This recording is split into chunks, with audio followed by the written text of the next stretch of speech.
Shalom, está la congregación 20 Pilares del sector Candelaria en Arecibo. Una vez más, dándole toda honra a nuestro Padre Celestial, porque hemos venido a estudiar la parashá número 37, Shelach Leha o Shelach, y la cual se encuentra en el libro de Bamidbar, en el libro Números, desde el capítulo 13:1 al capítulo 15:41. Y su significado sería envía de parte tuya o envía para ti. Y hacemos una pequeña introducción, como siempre, para saber de qué vamos a estar hablando en estos capítulos. Esta parashá contiene solamente 3 capítulos, en los que se trata el tema de la misión de los 12 espías que van a dar el certificado de la tierra prometida. Ahí vemos también las mitzvot de las ofrendas. Además, la lapidación de una persona que transgrede el día de Shabbat. Y la mitzvah sobre los tzitzit, que todos los Benei Israel deben de portar, enfatizando la Torah, que solo habrá también una sola ley, tanto para el israelita como para el extranjero. Aquí no hay 2 Torah, hay una sola Torah. Comenzamos en el capítulo 3 y versículo 2, donde dice: tú mismo envía hombres a fin de que reconozcan la tierra de Canaán, que voy a dar a los hijos de Israel. Enviarás un hombre de cada una de las tribus de sus padres, cada uno de ellos jefes entre ellos. El pedido de los israelitas de enviar espías constituyó un daño a la providencia divina. Conceptualmente, un mensajero es un intermediario entre Yahweh y el hombre. ¿Quién tenemos intermediario? Mashiach. Y al enviar ellos los espías, los israelitas demostraron que estaban dispuestos a entrar en la tierra Kadosh, en la tierra que le estaban dando, sin el beneficio de la ayuda de ¿quién? De la providencia de nuestro Padre Celestial. Entonces, su rechazo a la providencia divina, cuando digo providencia divina, estoy diciendo la continua mirada de Elohim sobre nosotros. También eso constituyó un daño en la vista. Y así como cuando la persona llora, que la vista a ustedes se distorsiona, se pone, ¿verdad?, toda borrosa, no ve. El pueblo lloró debido al reporte malicioso de los espías. ¿Transformando qué? Transformando esa noche en una noche permanente de llanto y de duelo. Hoy en día en Jerusalén se celebra Tisha B'Av, recordando ese día. Entonces, al llorar debido a la lejanía de Abba, contrarrestamos que las lágrimas causadas por estos espías y atraemos entonces la mirada, la providencia divina hacia nosotros. El hecho de enviar exploradores es más bien una manifestación de falta de confianza en Abba. La mente humana normalmente quiere tener seguridad antes de tomar decisiones. La seguridad que se obtiene de las circunstancias naturales es engañosa, pero la seguridad que viene de las promesas de Yahweh es firme y no falla. Cuando nuestro Abba Kadosh nos habla, nos da una palabra, porque usted puede leer la palabra, la Torah, y usted sabe que en el libro de Job, capítulo 33, dice que Él nos habla de muchas maneras. Lo que pasa es que como nosotros a veces estamos, como dice, todo pasa desapercibido. Y a veces lo que miramos, nos enfocamos en una cosa cuando Abba nos está diciendo otra. Y entonces, ¿qué sucede? Ellos comenzaron a traer este mal reporte, el pueblo comenzó a llorar y entonces hicieron que nuestro Padre Celestial cayera ¿en qué? En amor por ellos. Bendito, decía, pero ¿hasta cuándo este pueblo va a seguir claudicando entre 2 pensamientos? Si a nosotros tenemos que ser de un solo pensamiento, de un solo sentir, que aunque venga la tormenta, aunque venga la prueba, aunque venga lo que venga, en medio de todo eso, usted dice: yo sé que mi Redentor vive y del polvo me levantará, siempre confiando en su palabra. Y pues uno puede decir: ay, esos textos son tan bonitos y usted lo dice de la Escritura. Sí, pero no es que yo lo diga de la Escritura, es que usted tiene que aplicarlo a su vida diaria. Es que usted tiene que tener una confianza Usted tiene que tener una seguridad que las promesas de Abba son fieles para aquel o para aquellos en el cual confían. Entonces, si usted confía en el poderoso y usted dice, lo que mis ojos están viendo no es la realidad. Esto que yo estoy viendo no es verdad.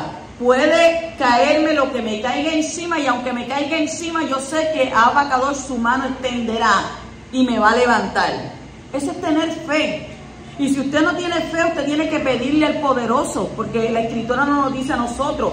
Si usted necesita fe, pida a Abba y Él le va a aumentar la fe. Usted lo único que tiene es que creer, pero creerle a Él, creer en sus palabras, creer en sus promesas, creer en que Él dice, mío eres tú, yo te escogí a ti desde antes de la fundación del mundo y yo no te voy a dejar. ¿A qué vinimos a este mundo? Con un propósito, a buscar nuestro camino de regreso, de vuelta a Él, a ver qué sucede. Entonces, ¿qué sucede? Pasó que entonces estos exploradores hicieron una manifestación de falta de ¿qué? De confianza a nuestro Abba. En el capítulo 13 y versículo 16 dice, a Oshia, hijo de Nun, Moshe lo llamó Yehoshua. Moshe tuvo la revelación del Mashiach Yeshua, como está escrito en Yohanan, capítulo 5, versículo 46. Porque si creyerais a Moshe, me creerías a mí, porque de mí escribió él. Yahweh reveló a Moshe el nombre del Mashiach que iba a venir en su forma antigua y amplia. Y de esta manera, este explorador, Yehoshua, hijo de Nun, constituye una figura profética del Mashiach. ¿Por qué? Porque su nombre es el mismo que el del Mashiach. Fue un siervo fiel a Moshe en todo momento, al igual que el Mashiach. Tomó el lugar de Moshe y el Mashiach va a ser como Moshe. Y fue el que introdujo al pueblo en la tierra prometida, como el Mashiach va a introducir a los fieles en el reino venidero. Y él cruzó el río Yardén ileso, simbolizando la muerte y la resurrección. Todos esperamos al Mashiach. Yo no sé usted, pero yo espero a mi Mashiach. Yo lo espero. Yo sé que a veces, ¿verdad? Mucho estudiar, el mucho libro, mucho pensamiento de este, mucho pensamiento de aquel, a veces lleva a la gente a ¿qué? Lleva a la gente a fluctuar entre dos pensamientos. Pero cuando usted tiene un fundamento, y usted sabe cuál es su fundamento, porque usted hace una casa y usted no comienza por el techo. Usted comienza por el piso, usted haciendo una... Bueno, dirá, ay, ¿usted qué va a saber de construcción? Nosotras las mujeres, todas las mujeres estamos preparadas y empoderadas. Inmediatamente hacemos cuadres, marcamos, ¿verdad que sí? Tiramos hilo, esto es lo que vamos a hacer, de cuánto lo vamos a tirar, de 40 o de 60, y ahí medimos y empezamos a tirar ahí, ¿verdad? Para rellenar y a paliar, y entonces ahí metemos bloques y ahí levantamos. Pues ese fundamento es el que tiene que estar en nuestras vidas. Saber en quién hemos creído, en quién hemos confiado. Porque usted no puede dejarse llevar por vientos, por marea. Porque la misma escritura dice que vendrán muchos en mi nombre. Y dirán, míralo aquí, míralo allá, mira, ya aquel dijo esto, ya aquel dijo lo otro. Pero dice, no le crean. No le crean porque todavía no es el momento. ¿Qué sucede? Yehoshua vino ¿de dónde? De la tribu de Efraín, hijo de Yosef. Y por esto hay otra señal de que el Mashiach tenía que ser hijo de Yosef de manera profética y cumplir el papel de Mashiach sufriente para luego ser levantado en alto, al igual que Yosef en Egipto. Yeshua vino como ¿qué? Como el siervo sufriente, pero vendrá como ¿qué? Como un rey, bendito el poderoso. Entonces al mismo tiempo vemos aquí una conexión interesante entre el Mashiach y la tribu de Efraín, que representa a las tribus dispersas y perdidas de Israel. El Mashiach tiene el papel de representar y restaurar esas tribus perdidas. Yehoshua entró en la tierra 2 veces durante su vida. La primera vez solamente fue ¿qué? Una visita de 40 días para explorar la tierra. Mire que él tuvo, ¿verdad?, ese privilegio. Y la segunda vez fue con la fuerza para conquistarla y sujetarla al reino de los Shamayim. Y de la misma manera, cuando estuvo el Mashiach en la tierra de Israel, la primera vez su visita duraba solo unos años y no usó la fuerza bélica para implantar el reino, porque eso era lo que esperaban la gente en aquel tiempo, que él fuera un guerrero, pero él no vino a implantar la guerra entre hombre contra hombre, sino que él vino a hablar del reino de los Shamayim, de la salvación eterna. Entonces, cuando él vuelva por segunda vez, entonces vendrá como un líder. ¿Un líder de qué? De todos los ejércitos celestiales, para establecer definitivamente el reino de Yahweh en la tierra de Israel y en el mundo entero. Aquí a la gente voluntariamente se congregan, pero dice la escritura que en aquel tiempo va a ser dirigido con vara de hierro, y el que no suba a guardar Shabbat, no va a llover. Imagínese cómo está el calor y sin lluvia, cómo usted se sentiría. Léase el libro de Gilgalut, de Apocalipsis, para que usted vea que dice que el que no suba en Shabbat a estudiar Torah, entonces usted no va a tener agua. Y eso es solamente aquellos que pudieron lograr, ¿verdad?, pasar la tribulación, porque antes de llegar hasta allá hay muchísimas cosas por las cuales hay que pasar. Entramos al capítulo 13 y versículo 23, dice: llegaron al valle de Eshcol y cortaron de allí un sarmiento con un racimo de uvas. De acuerdo al Midrash, habría sido Yehoshua y Caleb ben Yefuné quienes llevaron el racimo. O sea que ellos cortaron la rama de la vid y con esa misma rama transportaron el racimo, portando la vara cada uno por un extremo de la misma.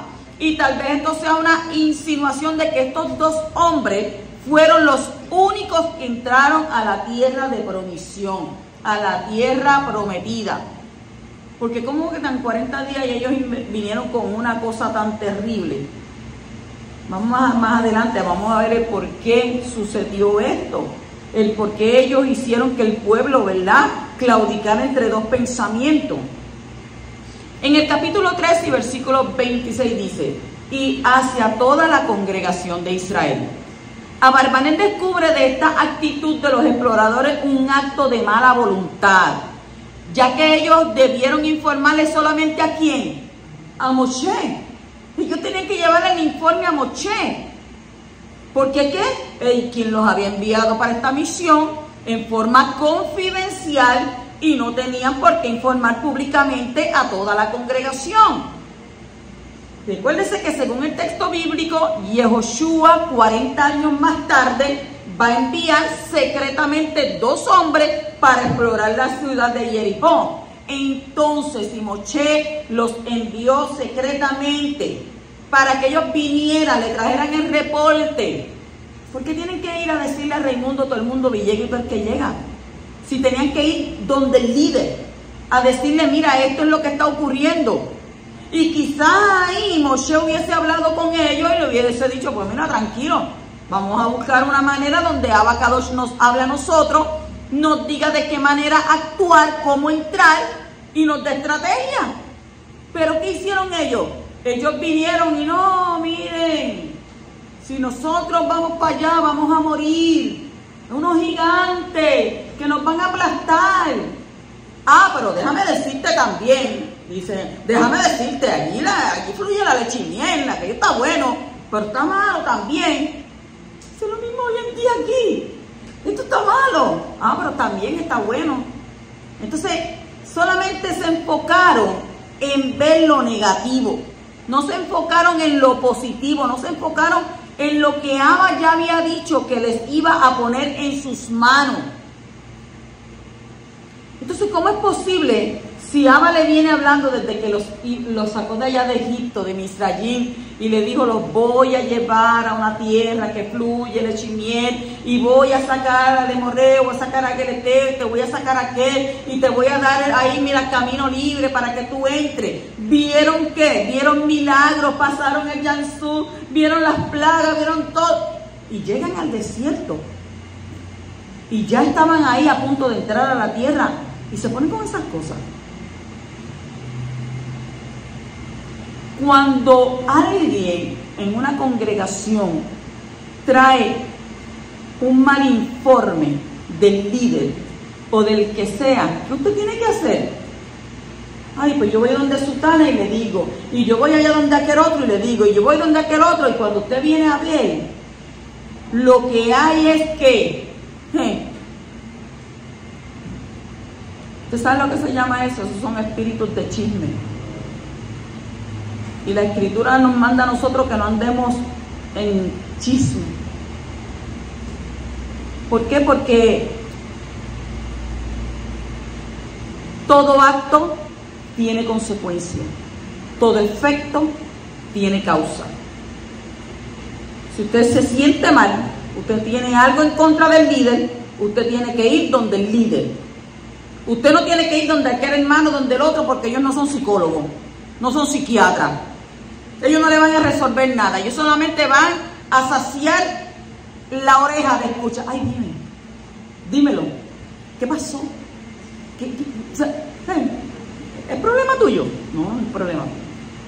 ¿Tú tienes que ver con eso? No, tú no tienes que ver con eso. Pues entonces, ¿qué tienes que hacer? Vaya donde el líder o la líder. Mire, está pasando esto, esto y esto.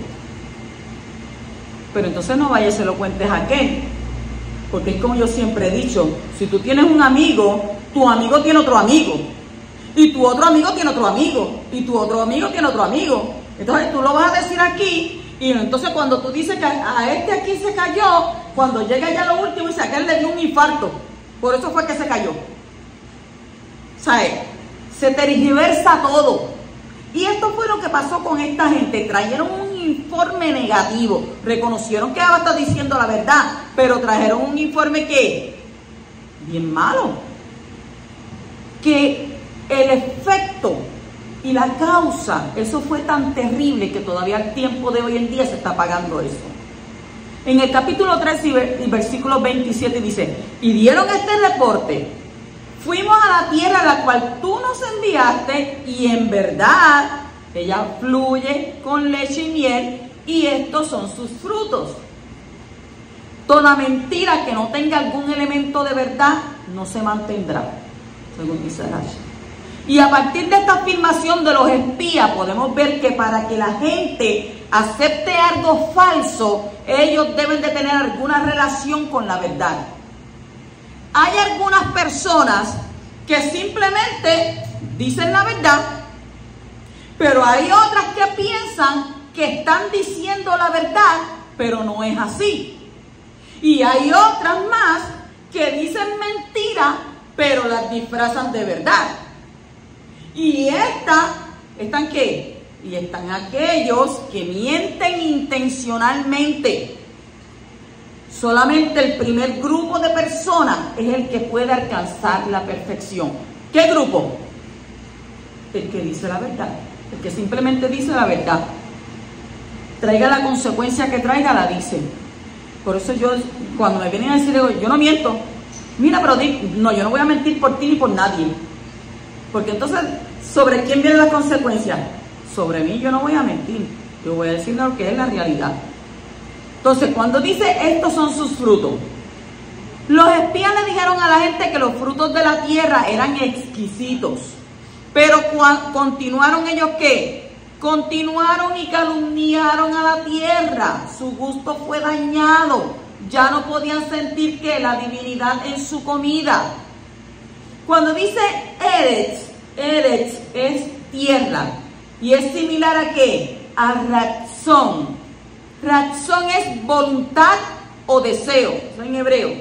Entonces, aquel que desea entrar a la tierra Kadosh deberá fortalecer con mucho anhelo y deseo de alcanzar ese objetivo. ¿Por qué? Porque no todos. ¿Lo dice la Escritura o no lo dice la Escritura? Que en estos tiempos, si nosotros no nos arreguindamos del poderoso, dice que hasta el justo se pierde. Sí, pero es que yo paso por tantas cosas. Todos tenemos que pasar por cosas. La Escritura dice que Yahweh no te da carga que tú no puedas cargar. Porque si Él entiende que en tus hombros tú puedes llevar algo bastante pesadito, Él te lo va a dar. ¿Por qué? Porque al final del camino, cuando Él te quite esa carga, la bendición Él te la va a dar por haberla cargado. Capítulo 3 y versículo 30 dice: y cayó Caleb al pueblo Caleb acalla el clamor del pueblo para que pueda escuchar las palabras tranquilizadoras de Moshe, las que si bien no figuran en nuestro capítulo, aparecen en Devarim, Deuteronomio, capítulo 1 y versículo 29.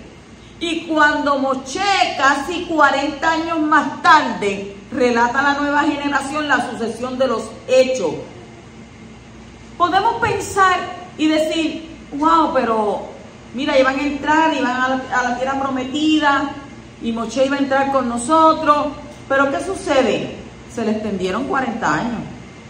Por lo menos Moshe tuvo 40 años más de vida, ¿ves?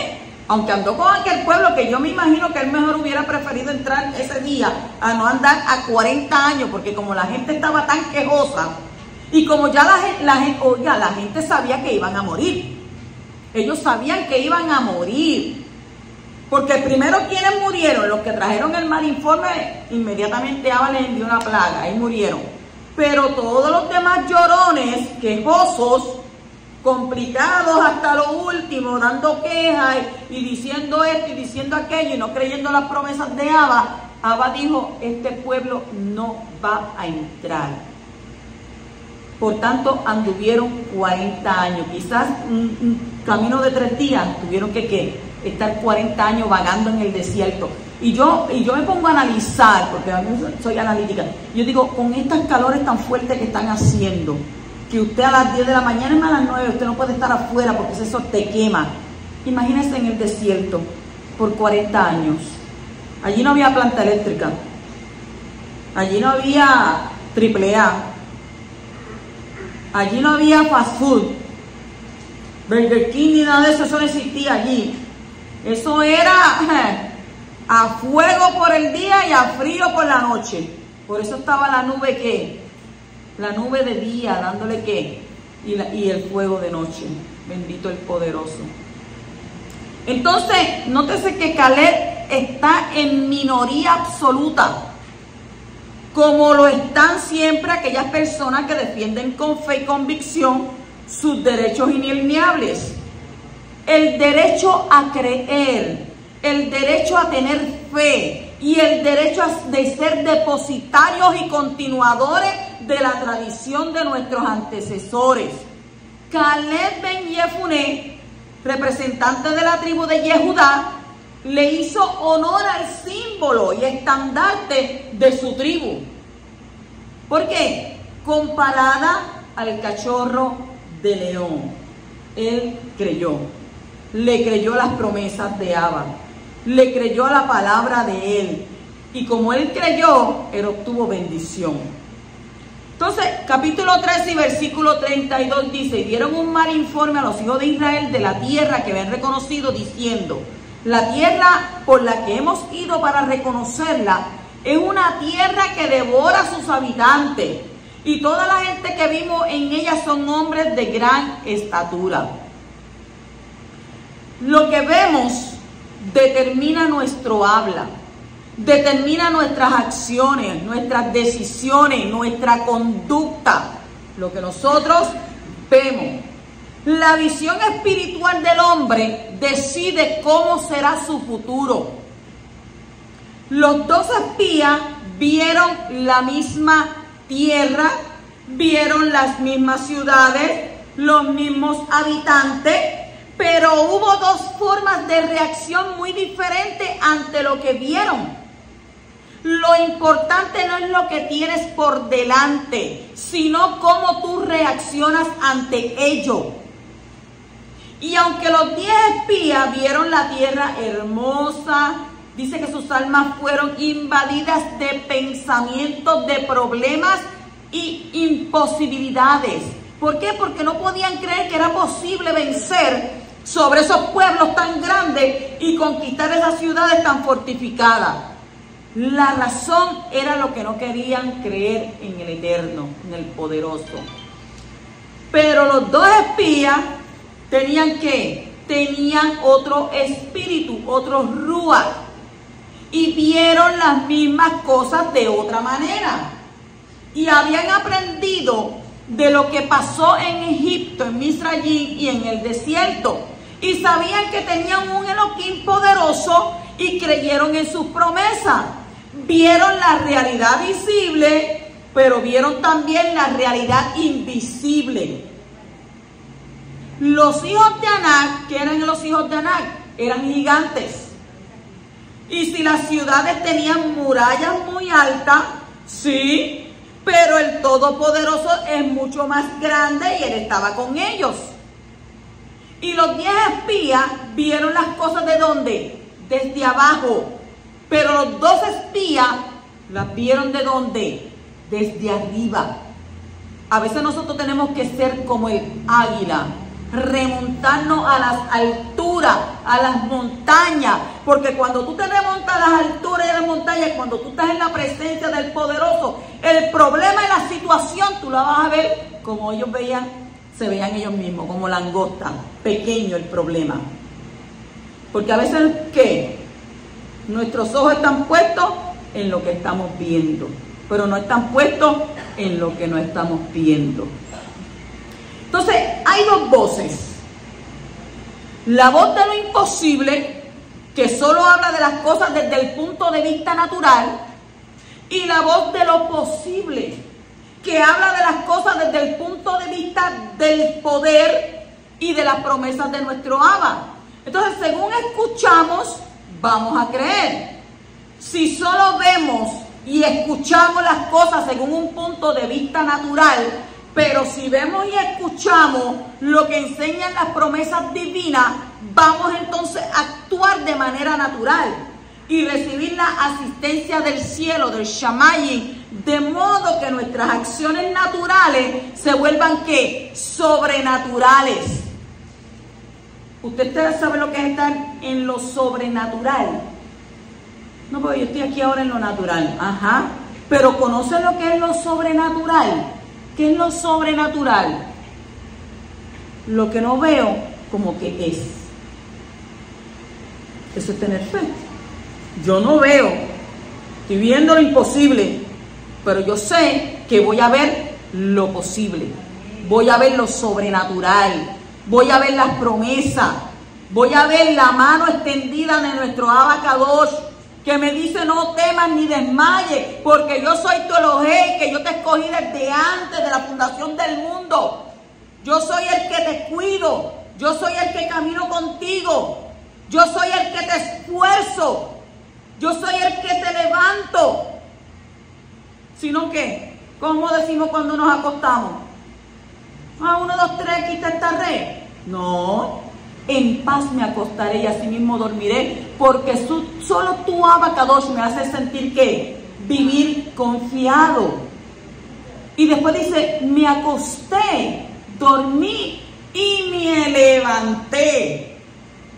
¿Te levantaste? Porque el poderoso fue ¿qué? Misericordioso, y te devolvió ¿qué?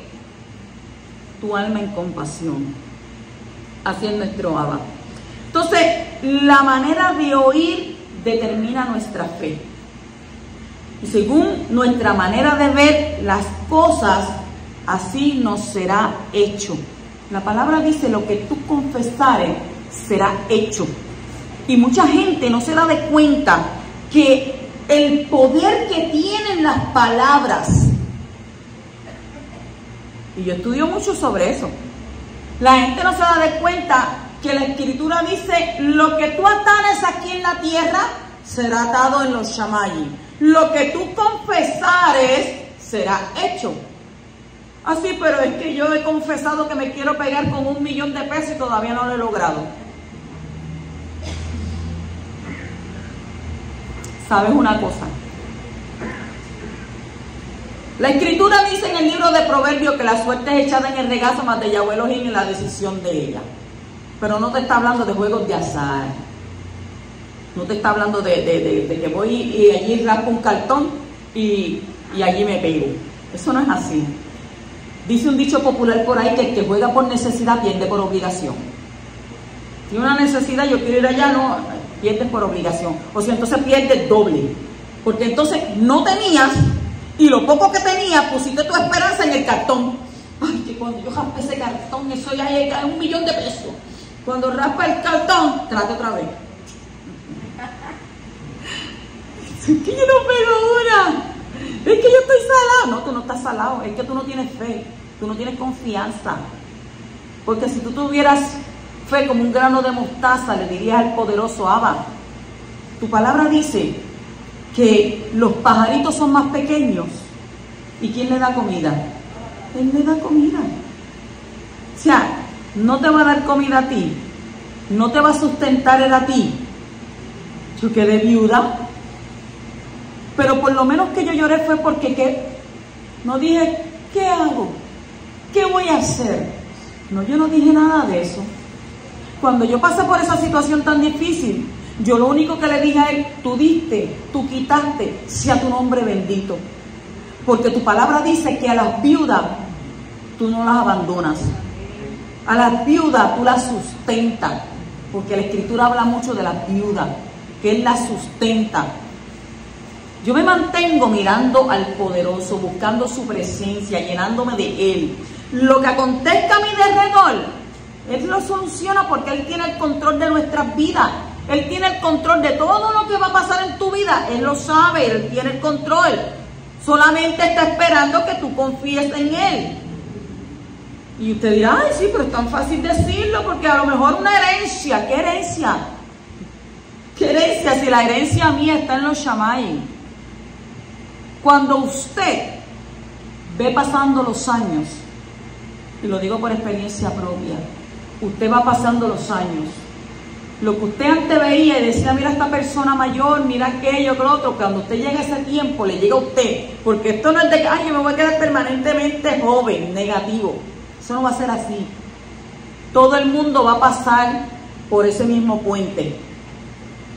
Y cuando ya usted llega a ser una persona adulta, usted comienza a recapacitar. Porque cuando usted es joven, usted dice, no, pues yo soy joven, tengo juventud y yo puedo, me llevo aquí a Raimundo y todo el mundo negativo. No es así. Porque hasta pequeñitos se mueren. Usted lo que tiene que, siendo joven, la Escritura dice al joven, acuérdate de tu Abacadosh, el creador en tu juventud.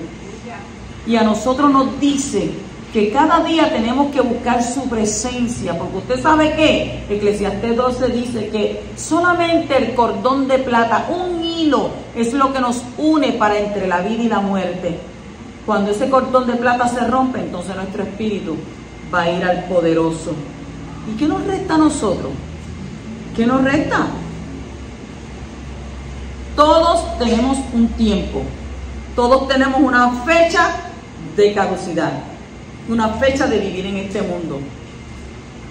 Por tanto, en el tiempo que usted esté viviendo, busque la presencia del poderoso, porque esto no se queda aquí. Mucha gente dice, yo me muero y ya, y se acabó. Negativo. Porque la Escritura dice que aquí en esta tierra somos peregrinos y extranjeros. ¿Y qué es un extranjero?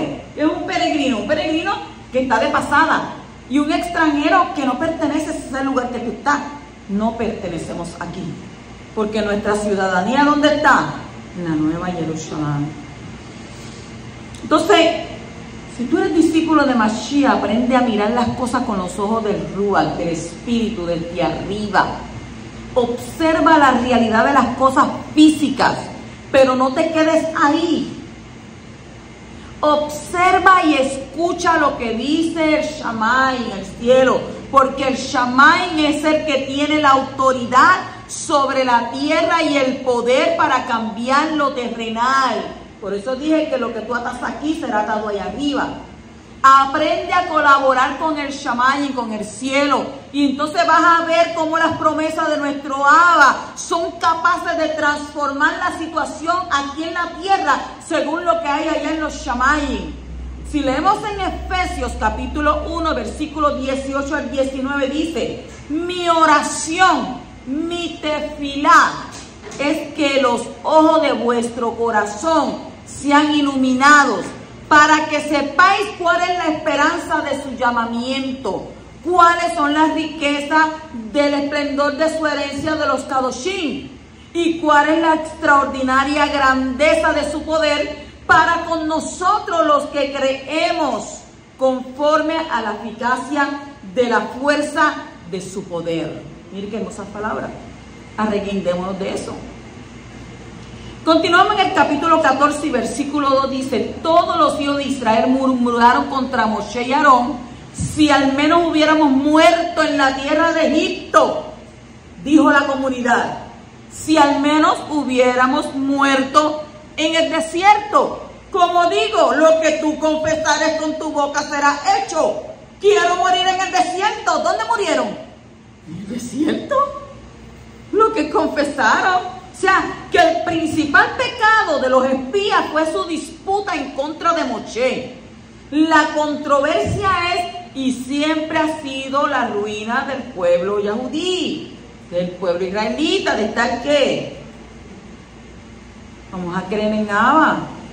En el capítulo 14 y versículo 13 dice: pero Moshe respondió a Yahweh: entonces lo oirán los egipcios, pues tú sacaste este pueblo de en medio de ellos con tu poder. ¿Por qué Moshe intercede?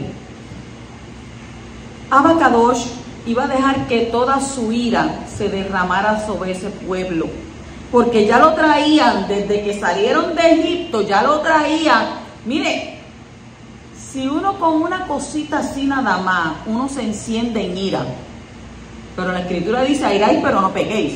Te puedes airar, pero no puedes pecar.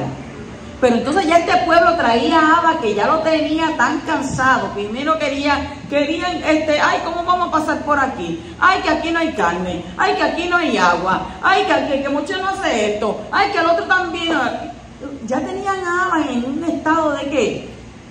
Bueno, Abba se había arrepentido de ser el hombre desde antes.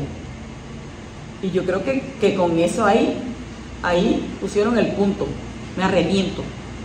Entonces, ¿qué argumentos usaba Moshe en la intercesión por este pueblo? ¿Qué le decía? Abba, los egipcios van a oír que tú no pudiste cumplir tu promesa. Está en juego el honor tuyo, si tu promesa se cumple o no. Y el testimonio ante las naciones, eso es muy importante.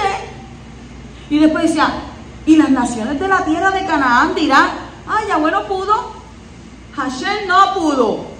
Entonces el honor de Hashem está en juego. Y por eso Moshe está más interesado en el que de la supervivencia del pueblo. ¿Y el pueblo qué? El pueblo merece morir, claro que merece morir. Pero pasaron las 10 pruebas y las fallaron todas.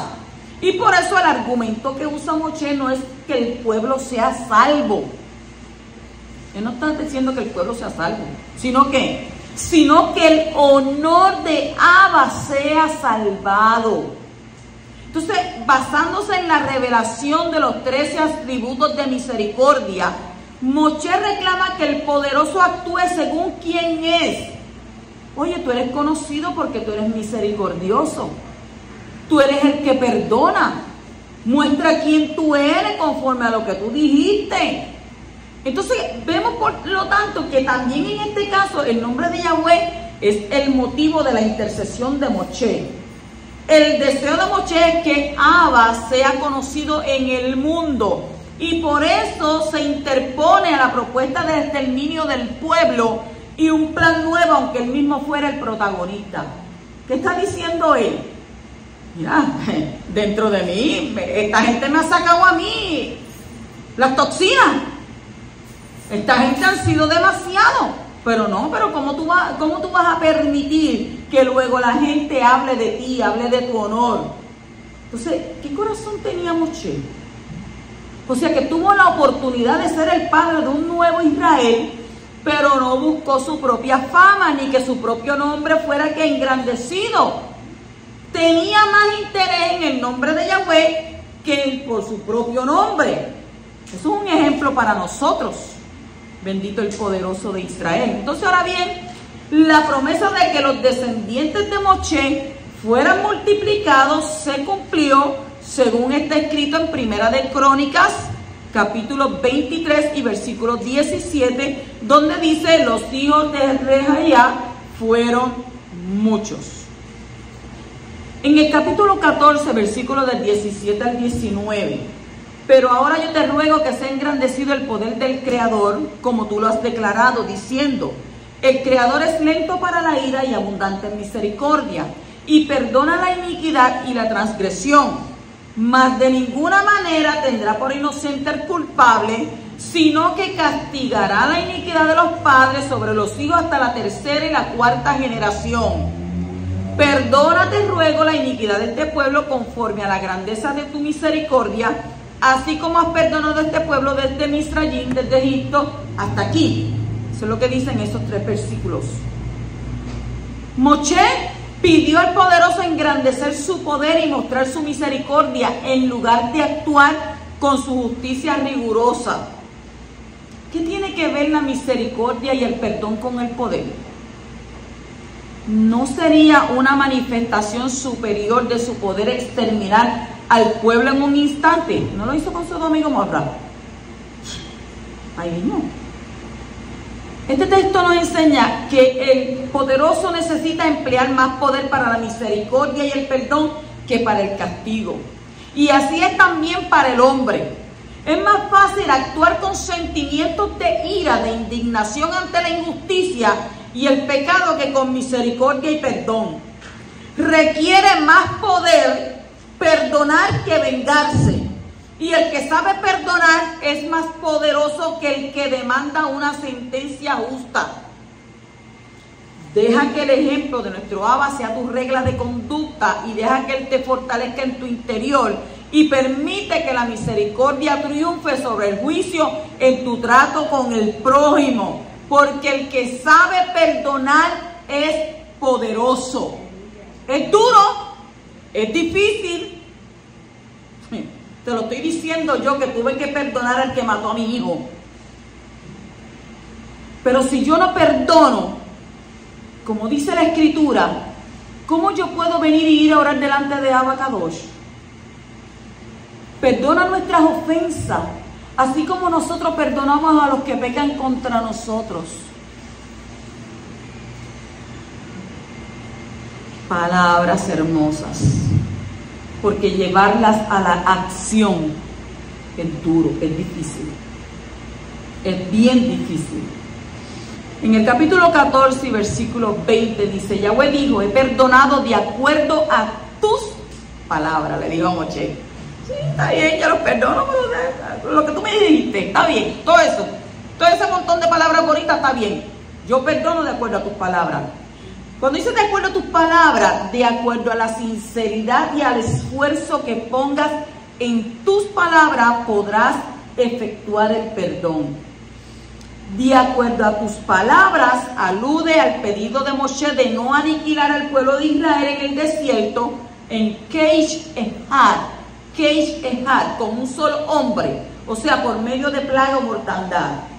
Y ese pedido fue concedido. Los hombres de esta generación morirán, cada cual cuando se haya cumplido su ciclo de vida, pero en el desierto. No verán la tierra prometida de promisión, sino que la verán ¿quién? Sus hijos. Los hijos de ellos eran los que lo iban a ver. Entonces el castigo ha sido diferido y atenuado, aunque no totalmente ¿qué? Eliminado. Ahora no le quitó el castigo, sino que ¿qué? Bajó la intensidad. Porque el motivo de él y la razón de él era que en ese mismo momento lo iba ¿qué? A exterminar. Pero él dijo: está bien, no lo voy a matar en este momento, va a ser ¿qué? Su ciclo de vida. ¿Cuánto fue su ciclo de vida? 40 años. Fueron el ciclo de vida de ellos, 40 años. En el capítulo 14, versículo 27 dice: ¿hasta cuándo a esta malévola asamblea que ellos provocan que se quejen contra mí? Las quejas de los hijos de Israel que ellos provocan contra mí, yo he escuchado. Ay, pero es que yo oro y él no me escucha. ¿Cómo que tú oras y él no te escucha? Dice la Escritura: no oirá, no escuchará aquel que creó el oído. Dice la Escritura que Él inclina su oído para escuchar la oración de aquel que clama a Él día y noche. Dos grupos de personas son mencionadas en este versículo: la asamblea y los hijos de Israel. Según Rashi, esta asamblea en hebreo es Edá, acentuada, Edá. Son los 10 espías que provocaron que los hijos de Israel se quejaran y se rebelaran contra Abba. Y de allí se aprende que una asamblea constitucional legalmente compuesta tiene que tener como mínimo 10 varones, en hebreo que se llama ¿qué? Minyan. Según Mizrahi, la palabra Edá literalmente significa asamblea o congregación. Se deriva de la raíz Yud Ayin Dalet, que implica reunirse para un fin que determinado, y es por eso que la Torá la utiliza para referirse a un grupo homogéneo de individuos que comparten un propósito único. Estamos en una congregación, ¿verdad?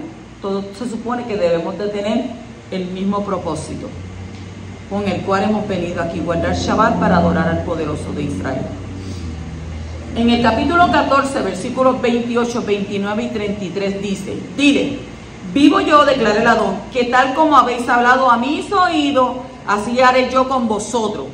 En este desierto caerán vuestros cadáveres, todos vuestros enumerados de todos los contados de 20 años arriba, que han murmurado contra mí, y vuestros hijos serán pastores por 40 años en el desierto, y sufrirán por vuestra infidelidad hasta que vuestros cadáveres queden en el desierto. ¡Ay, qué terrible! La lengua tiene la muerte y tiene la vida en su poder. Los que se quejaron recibieron exactamente lo que habían dicho en su clamor de incredulidad. El poderoso consideró su queja, consideró su incredulidad como un adulterio espiritual. Y la palabra hebrea que fue traducida como infidelidad es zenut, Z-E-N-N-U-T, zenut, y significa adulterio. Zenut es adulterio. Entonces, ¿qué tipo de adulterio fue lo que cometieron? ¿Se inclinaron ante algún dios ajeno? No. Habían dicho que hubiera sido mejor morir en Egipto o en el desierto que caer a espada y ser llevados presos. Y también habían hablado de nombrar un jefe para volver a Egipto. ¡Qué bravo! Entonces el poderoso llamó esta actitud como que adulterio. Y el que está en un pacto con él y no confía en él y no confía en sus promesas está cometiendo adulterio espiritual. El no someterse a los líderes dados por Abba y buscar otros líderes de manera democrática es cometer adulterio espiritual. Y con esa actitud no se llega a ninguna parte, solo a la muerte.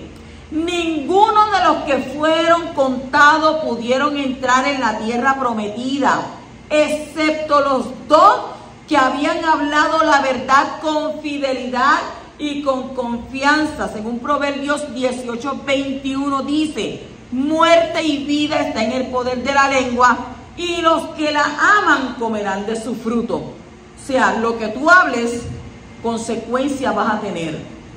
Los que no fueron contados, ancianos, mujeres, niños y jóvenes hasta 19 años, esos no fueron sentenciados. Y esto nos enseña que el que ha sido escogido para una tarea más responsable obtiene mayor juicio a la hora de ser infiel. Los demás también fueron infieles, pero como no estaban en la lista de los contados, no tenían que morir en el desierto. Los hijos de los que tenían que morir tuvieron que cargar las consecuencias del adulterio espiritual de sus padres y pasar 40 años en el desierto hasta poder recibir la promesa. Por las palabras que sus padres tuvieron que ser pastores, ellos que en el desierto durante 40 largos años. ¿Usted se imagina eso? 40 años usted ahí de pastor, bregando con las ovejas. Es uno de pastor hoy en día, imagínense, pobre gente ahí en el desierto. Entonces, qué importantes son las palabras que uno habla. Lo que hablo hoy puede influir sobre mis hijos durante muchos años. Por eso tenemos que tener cuidado con lo que sale de nuestra boca, porque las palabras son poderosas. Sin embargo, dice que esos 40 años de pastoreo en el desierto sirvieron para forjar una generación obediente y fiel. Y al igual que los 40 años de pastoreo, había creado un carácter muy bueno en Moshe, y ahora toda una generación tenía que pasar por el mismo trato para que aprendieran a ser fieles. Y esa generación fue la mejor en la historia de Israel. Entonces, aprendamos de esta lección a no dudar de la bondad y las promesas de nuestro Padre. Aprendamos a no hablar palabras que traigan juicio sobre nosotros y sobre nuestros hijos. Saquemos de nuestro vocabulario expresiones como: siempre pasa esto y aquello, ay, nunca podré, ay, ¿por qué siempre? Es imposible que... Lo que hablas delante de Abba, porque tú no lo hablas solo, estás hablándolo delante de tu Padre Celestial, tiene fuerza no solo sobre tu vida, sino sobre la generación venidera, tus hijos. Así que tenemos que tener que poner un freno en nuestra boca, tenemos que aprender, porque hoy en día tú le puedes decir algo: sí, pero yo solamente estoy haciendo una crítica constructiva, cuando en realidad nosotros sabemos que no es constructiva, que es destructiva. ¿Ven? Entonces, el ser humano no le gusta aceptar sus errores. Y entonces ahí está esa discrepancia entre Abba y él, porque no acepta. Continuamos en el capítulo 14, versículo 38, y dice: y Yehoshua, el hijo de Nun, y Caleb, el hijo de Jefone, sobrevivieron de los hombres que fueron a explorar la tierra. La frase Biloshua be Caleb Hayum min Hanashim, ¿qué quiere decir esto? Yoshua y Caleb sobrevivieron de los hombres. Entienda esto. Significa literalmente: Yoshua y Caleb vivieron de los hombres. Es decir, ellos heredaron las porciones de la tierra Kadosh que les correspondían a estos otros espías. A esos 10 espías, lo que le iba a tocar a ellos. Entonces, ¿a quién le tocó? A Yehoshua y a Caleb. Entonces, podemos decir Hayum min Hanashim. En el capítulo 15, versículo 2 dice: habla a los hijos de Israel y dile: cuando entréis en la tierra que yo os doy por morada, justo después del intento y el fracaso de entrar en la tierra prometida, el poderoso está hablando precisamente de entrar en la tierra, dando a entender que efectivamente van a entrar, pero más adelante, no ahí. Entonces, no es lo mismo la voluntad de Abba y el tiempo de Abba. No es lo mismo su voluntad ni el tiempo de él. Hay cosas que están dentro de la voluntad de nuestro Abba, que son, ¿qué? Voluntad perfecta, pero que todavía no es el tiempo para ellas. Y hacemos bien en no intentar de adelantar la voluntad del poderoso si todavía no ha llegado el tiempo. Y también es importante no fallar con el tiempo del cumplimiento de la voluntad de Yahweh para no quedarse fuera de su plan, según Ageo, capítulo 1, versículo 1 al 7. Y hay un libro, Ageo, sí, la escritura tiene un libro de Ageo. Pasamos al capítulo 15, versículo 16, dice: una sola ley habrá, una sola ordenanza para vosotros y para el extranjero que reside con vosotros. El extranjero mencionado en este texto es el que vive con la comunidad de Israel, voluntariamente abrazando el pacto de la circuncisión y se ha sometido a las autoridades religiosas de Israel. Y este tipo de extranjero es también llamado prosélito o converso. Mientras que un extranjero que reside entre los judíos, no entre el pacto de la circuncisión, no tiene la misma Torah que el judío, según vemos en donde, en Éxodo capítulo 12, versículo 48 al 49, donde está escrito: pero si un extranjero reside con vosotros y celebra la Pesaj al Creador, que sea circuncidado todo varón de su casa, y entonces que se acerque para celebrarla, pues será como un nativo del país, pero ninguna persona incircuncisa comerá de ella. La misma ley que dice ahí se aplicará tanto al nativo como al extranjero que habite entre vosotros. Y en Números capítulo 9 y versículo 14 está escrito: y si un forastero reside entre vosotros y celebra la Pesaj de Yahweh conforme al estatuto de la Pesaj y conforme a su ordenanza, lo hará. Tendréis un solo estatuto, tanto para el forastero como para el nativo de la tierra. Solo cuando un extranjero quiere comer de la Pesaj, lo cual implica vivir como un judío en todos los aspectos, tendrá que circuncidarse con toda su familia. Si no desea comer la Pesaj, no tiene la obligación de circuncidarse, y así la misma ley no aplica sobre él. Y en tal caso no cometería un pecado mortal a no comer la Pesaj, como los que están en el pacto de la circuncisión según Números capítulo 9 y versículo 13. El extranjero que reside entre los yahudí y que no se circuncida no es parte del pueblo de Israel terrenal. Y según vemos en Devarim, Deuteronomio 14:21, donde está escrito: no comas nada que encuentres ya muerto, podrás dárselo al extranjero que vive en cualquiera de tus ciudades. Él sí podrá comérselo o vendérselo a un forastero, pero tú eres un pueblo consagrado a Yahweh tu Elohim. Ahora bien, hay un pueblo de Abacadosh celestial, la congregación del Mashiach, donde son registrados los yahudí que han nacido del Ruach y experimentado la circuncisión del corazón, y todos los justos de entre las naciones que han experimentado la misma circuncisión del corazón y la circuncisión del Mashiach. Ese pueblo es un pueblo celestial, es el templo del Eterno celestial, es la ciudad celestial y es el olivo celestial donde se hace el injerto espiritual. Entonces la piedra fundamental que rechazaron los constructores en la tierra fue escogida por el Shammai y puesta como piedra principal en el edificio celestial. Entonces la raíz del olivo, la raíz de David, ¿está en dónde? En el Shammai. Y allí hay una unidad entre el judío espiritual y el redimido de las naciones. Oiga, nos dice la escritura que Yahshua está sentado a la diestra del Padre intercediendo por nosotros. Porque no deben decir, no, que él está sentado en lo mío. No, eso no es lo que dice. Dice que está sentado al lado de ¿quién? Del Padre. ¿En qué? En intercesión. Entonces seguimos.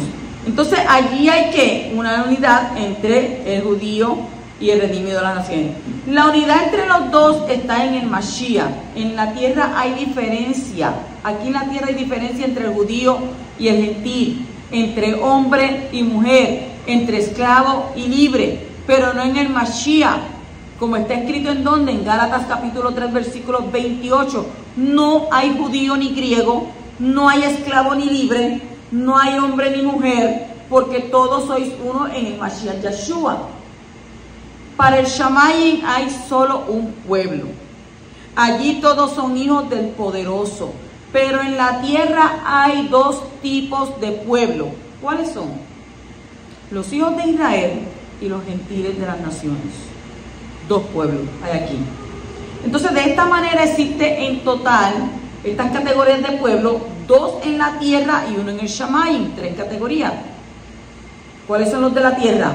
Judíos y gentiles de la tierra y la congregación del Todopoderoso en el Shammai, que van a ser ¿qué? Como está escrito en 1 Corintios capítulo 10 versículo 32. No seáis motivo de tropiezo ni a judíos, ni a griegos, ni a la congregación de Elohim. La Torá no está en el cielo, sino en ¿dónde? En la tierra. ¿Y fue dada a quién? Al pueblo judío, al pueblo yahudí. Toda la Torá no es para los dos pueblos, judíos y gentiles. ¿Por qué? Porque en tal caso los gentiles tendrían que entrar en el pacto de la circuncisión y hacerse judíos. Si esto sucediera, no habría ya más naciones, solo una nación.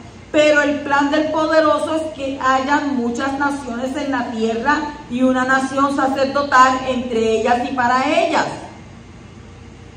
Aquellos que abrazan ¿qué? Que abrazan el pacto. Por eso no se puede hablar de un pueblo y una Torah en la tierra. Esas reglas solo se aplican ¿para qué? Para los de la circuncisión.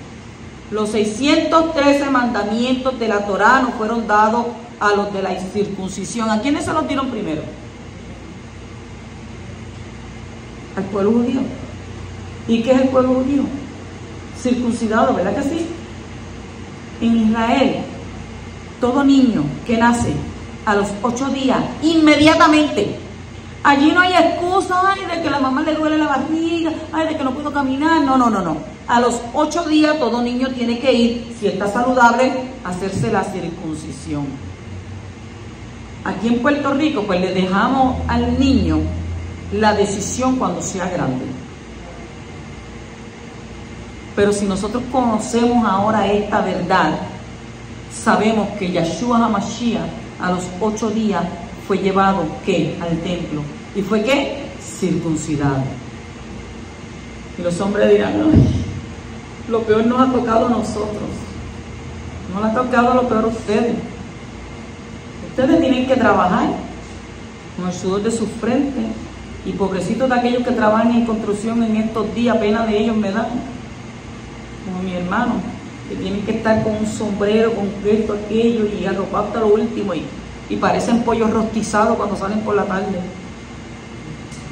¿Usted sabe lo que es un hombre trabajar en construcción? Yo admiro a esos hombres, yo los admiro, porque en realidad merecen tener una buena mujer, porque ese hombre viene sofocado de ese sol de todo el día, de trabajar.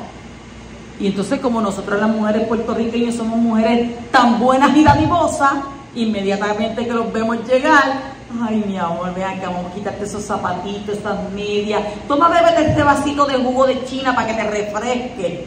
Ya yo te tengo preparadito ahí el baño para que te metas a bañar y te refresque, el airecito ya te lo prendí, para que ahí descanse.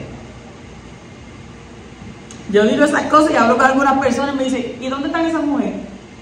¿Dónde están? Yo le digo, están. Hay que buscarlas, hay que entrenarlas. Si tú amas a tu marido, si tú lo amas, tú lo tratas como un bebé.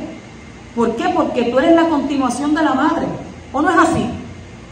Lo único que tú tienes privilegio, la madre no tiene privilegio. Pero la madre le hace todo a su hijo, pero ¿verdad? Pero la mujer es la continuación. Vamos a salir de ese tema, porque usted sabe que a mí me encanta ese tema y me gusta, ¿verdad? A los hombres muchos no les gusta y a la mujer tampoco. En el capítulo 15, versículo 18 dice, habla a los hijos de Israel y dile, cuando entréis en la tierra donde os llevo. Después de la sentencia de los 40 años en el desierto, era fácil para el pueblo perder la perspectiva de la meta. La tierra estaba más lejos que nunca y la realidad diaria de la vida en el desierto hablaba por sí misma. ¿Será que nunca lleguemos a la tierra? ¿Será que el poderoso nos extermine a todos aquí? Y entonces el poderoso empezó a hablar de lo que iba a pasar en la tierra prometida justo después de dictar la sentencia sobre la generación rebelde, según el capítulo 15, versículo 1 al 2. Entonces, qué bueno es nuestro Abba. En los momentos más difíciles para el pueblo, confirmó la visión y fortaleció la esperanza. No les dice si entráis en la tierra, sino que dijo, cuando entréis, dando a entender que no cabe la mínima duda de que iban a lograr llegar a la meta. Entonces la Torah es la que gobierna sobre el mundo entero. Lo que leemos cada semana en la Torah refleja lo que pasa en el mundo. Durante esta última semana, ¿qué hemos hecho? Hemos leído sobre ¿qué? ¿Sobre qué hemos leído? Sobre murmuraciones, sobre rebeldía, sobre desánimo de los líderes, sobre juicio, sobre grandes derrotas. Pero también, ¿qué hemos leído? Sobre la manifestación del esplendor de nuestro Padre. carne para comer en el desierto, multiplicación del espíritu de profecía, perdón del pecado en todo el pueblo, sanidad para una enfermedad incurable, la revelación del nombre del Mashiach, la certeza de que la tierra prometida es muy buena y últimamente la afirmación repetida del hecho de que lograrán ver las promesas cumplidas. Si últimamente has vivido tiempos de profunda crisis, si has sido cuestionado como líder, si has sido tentado a ser rebelde, si has dudado de los superiores, si te has cansado de la comida, si has sentido envidia y has tenido ganas hasta de morirte, si tus metas y tus visiones han sido pospuestas para más adelante, es porque estás viviendo la Torah. Y estás experimentando lo mismo de lo que está escrito en el libro que dirige todo el mundo. No dejes ver o no dejes de ver lo positivo en medio de esas luchas. Humíllate como Moshe, habla como Caleb y como Yehoshua. Y no te fijes en lo que hay ahora. Mira hacia el futuro con esperanza del cumplimiento de las promesas divinas. Toda la tierra será llenada del esplendor de nuestro Padre como las aguas cubren la mar. Ese es nuestro futuro. No te desalientes, no te desanimes. Cree y verás.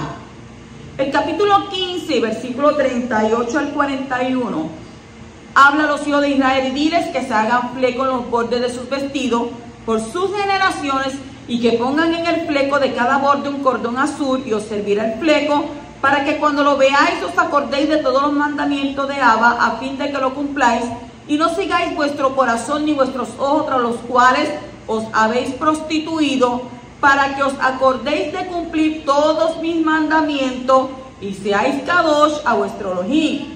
Yo soy el Creador vuestro Elohim, que os saqué de la tierra de Egipto, para ser vuestro Elohim. Yo soy el Adón, vuestro Elohim. Los flecos. Los flecos que los varones judíos que ponen en su ropa de 4 puntos, ¿cómo se llaman? Tzitzit. Y otras veces le dicen tzitziot. Y sirven para recordar el compromiso que tienen con el poderoso y sus mandamientos. Déjame ver si me da, dame esos tzitzit que están ahí para que mostrarles.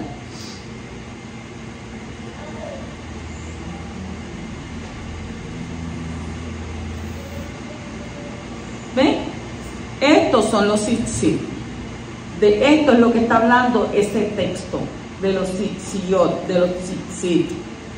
Entonces, cuando los ojos desean desviarse e ir tras la impureza, esos tzitzit están ahí para recordar que el judío, el israelita, que es Kadosh, y eso le ayuda a ¿qué? Le va a ayudar a evitar el pecado.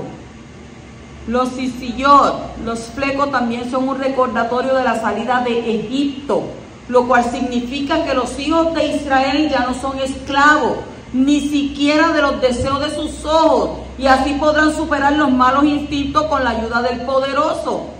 El deseo de ser moralmente puro tiene que ver con la certeza de que Abba es mi Elohim, mi Elohei, y que yo vivo para Él, que soy Kadosh.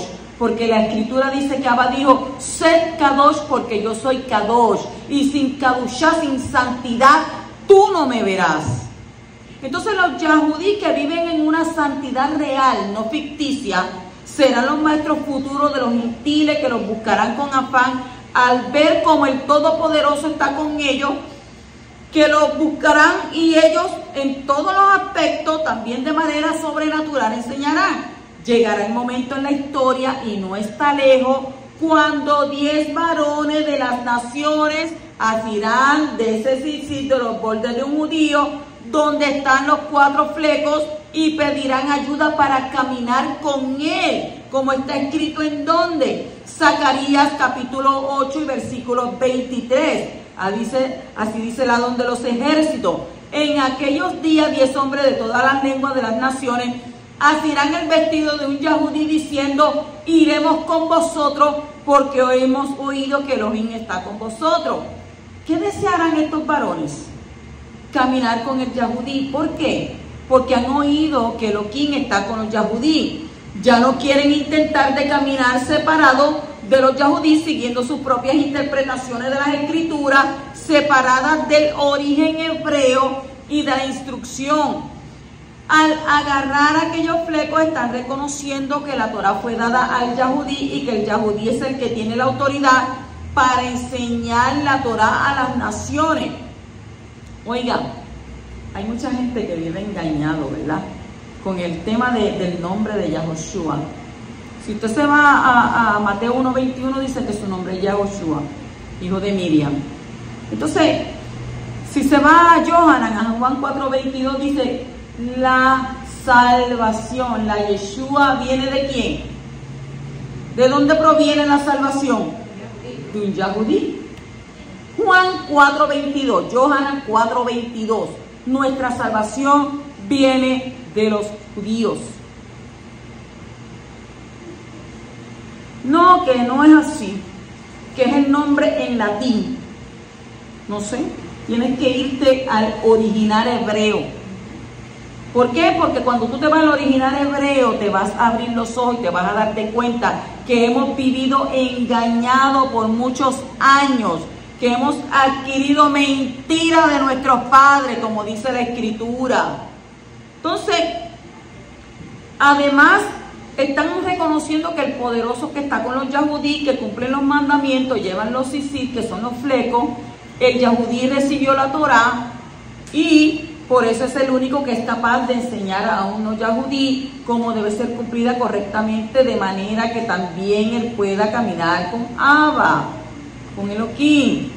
Caminar con el Yahudí que camina con el Todopoderoso es algo muy práctico. ¿Quién era Yeshua? No, porque Yeshua yo creo que él era de Grecia. ¿De dónde era Yeshua? ¿Dónde nació Yeshua?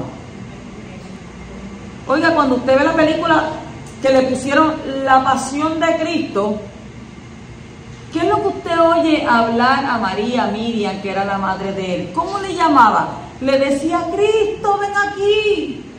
Jesús, ven aquí. No, le decía Yeshua. Yeshua. ¿Eh? Entonces, la disciplina basada en el temor de los Shamayim es una de las condiciones para que lo sobrenatural pueda estar presente de manera constante. El Yahudí que sabe cumplir los mandamientos correctamente conoce a su Elohim, su Dios en español, y Elohim está con él, y esa presencia divina es atractiva y es la que finalmente podrá ayudar a los de las naciones a caminar bien. Todo aquel que confía, que cree en Yeshua HaMashiach, como dice la Torá, puesto los ojos en el autor de quién. ¿En quién tenemos que poner nuestros ojos? El autor y consumador de nuestra fe, Yeshua HaMashiach. Shabbat Shalom.